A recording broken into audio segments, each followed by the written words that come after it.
First Chris Rock, then Dave Chappelle, now Salman Rushdie.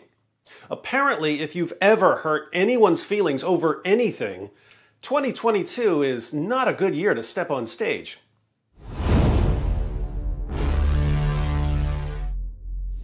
Salman Rushdie was born in India to a liberal Muslim family, but he was eventually given an Islamic death sentence for doing, back in 1988, what I do every single day. He made fun of the most obvious false prophet in history.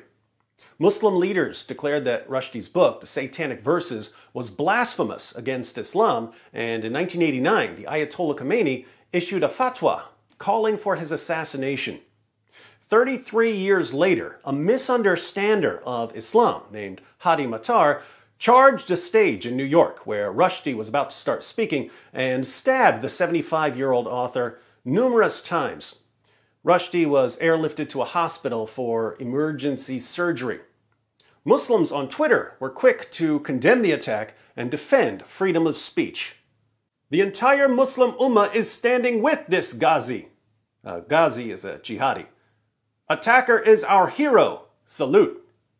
This man who kills Salman Rushdie is a hero of Islamic Ummah. We love you.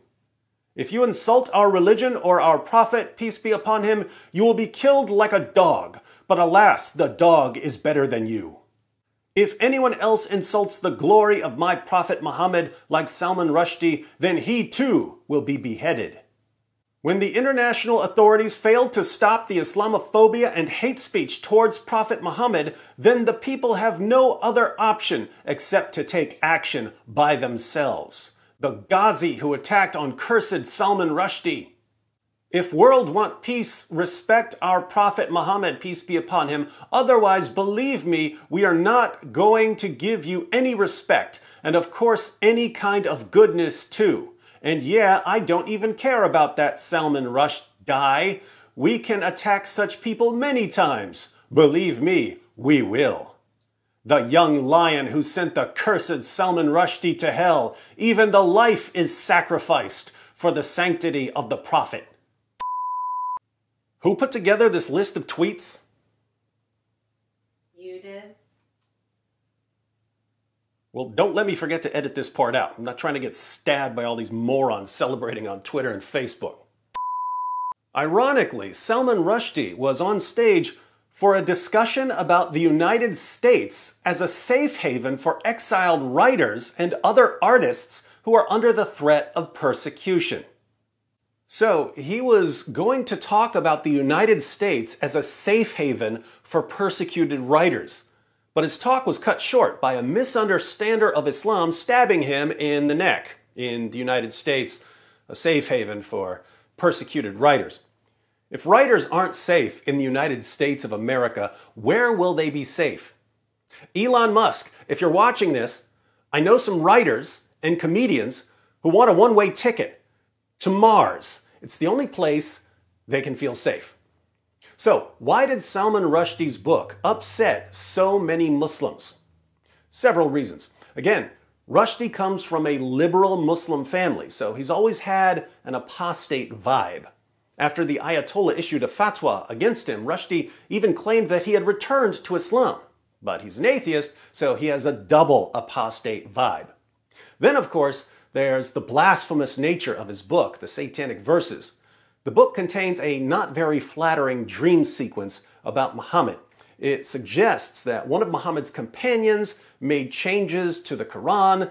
The prostitutes in a brothel were named after Muhammad's wives. Quite offensive to Muslims. But the biggest problem with the book is that it includes a fictionalized version of one of the most embarrassing stories from the life of Muhammad. Muslim leaders don't want people to ever be reminded of the story of the Satanic Verses. Not the book, The Satanic Verses, the verses that Muhammad received from Satan, according to Islam's earliest sources. Here's what happened, according to Islam's earliest sources.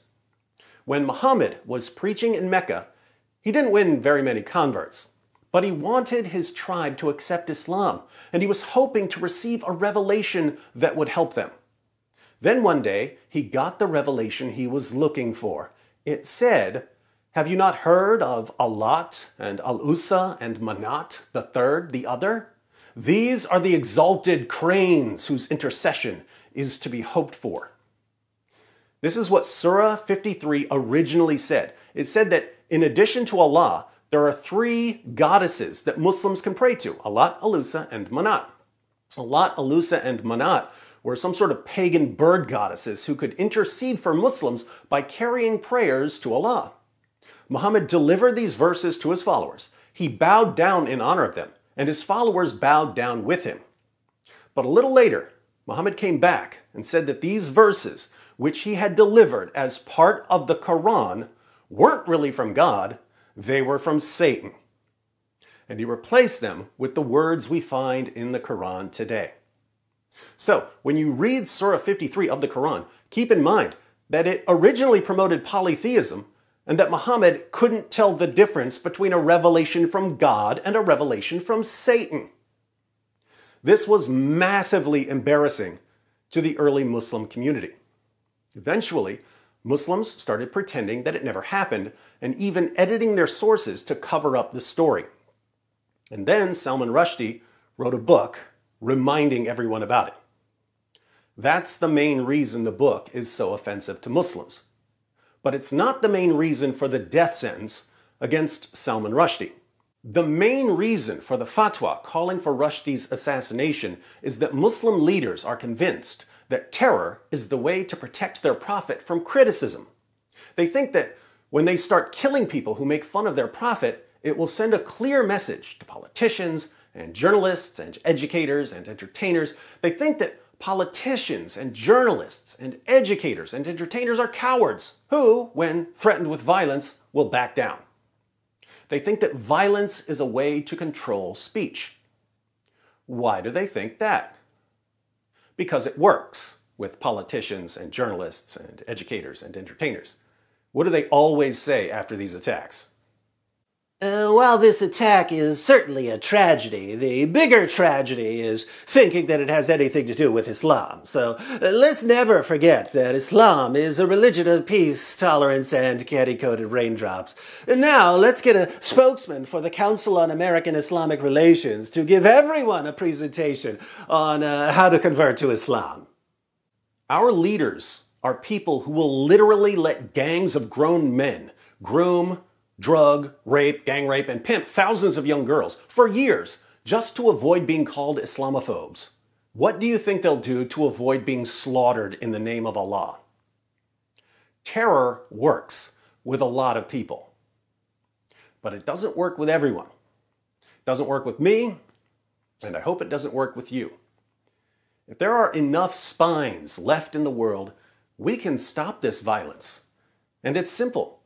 Jihadis will stop slaughtering people over books and cartoons when the results of slaughtering people over books and cartoons become traumatic.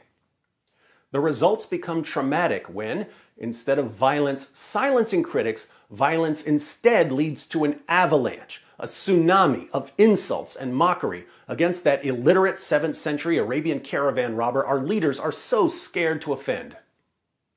I'm willing to do my part until they saw off my head. Maybe when I'm 75, like Salman Rushdie. Now, for old time's sake. It just backfired on you. It just backfired on you. This is a power of religion. There's a reason to it. Yeah?